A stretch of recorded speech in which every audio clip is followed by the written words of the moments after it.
À quel moment vous avez compris en France que le débat n'était plus possible, en tout cas, avec vous et au Ouais, niveau des médias mainstream?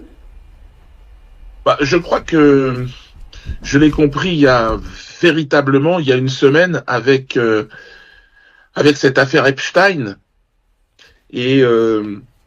et j'ai compris qui était le véritable commanditaire de l'opération de censure dont j'ai été la cible.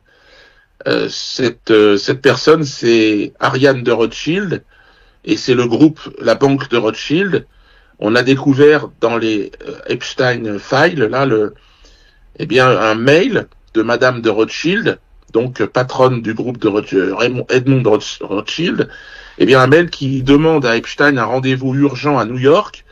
pour traiter du cas Dieudonné, un homme politique, selon elle, qui a beaucoup de pouvoir et qu'il faut faire taire. Et donc, à partir de là, va s'enchaîner, et de manière chronologique, puisque ce mail, il date du mois de décembre, eh bien, à partir du mois de janvier,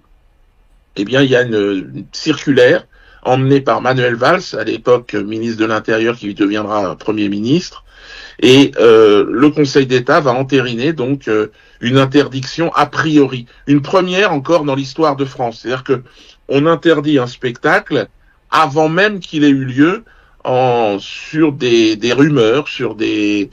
doutes sur la personne qui va mener ce spectacle. Et donc ça, c'est une première qui existe encore aujourd'hui, puisque j'ai encore eu 3 arrêtés préventifs, 4, 5 même, hier. Donc c'est pour vous dire que, et donc on sait maintenant qui est le commanditaire, c'est la banque Rothschild, la banque qui prête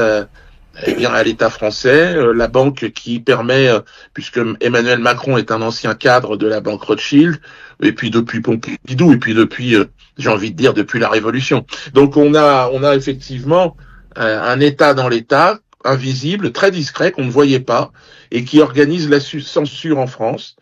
et aujourd'hui qui a un nom, et ce nom, normalement, on n'aurait jamais dû l'avoir, mais ce nom, il est arrivé grâce À à l'affaire Epstein. il faut le dire Euh, aussi à l'administration américaine, ouais, à Epstein.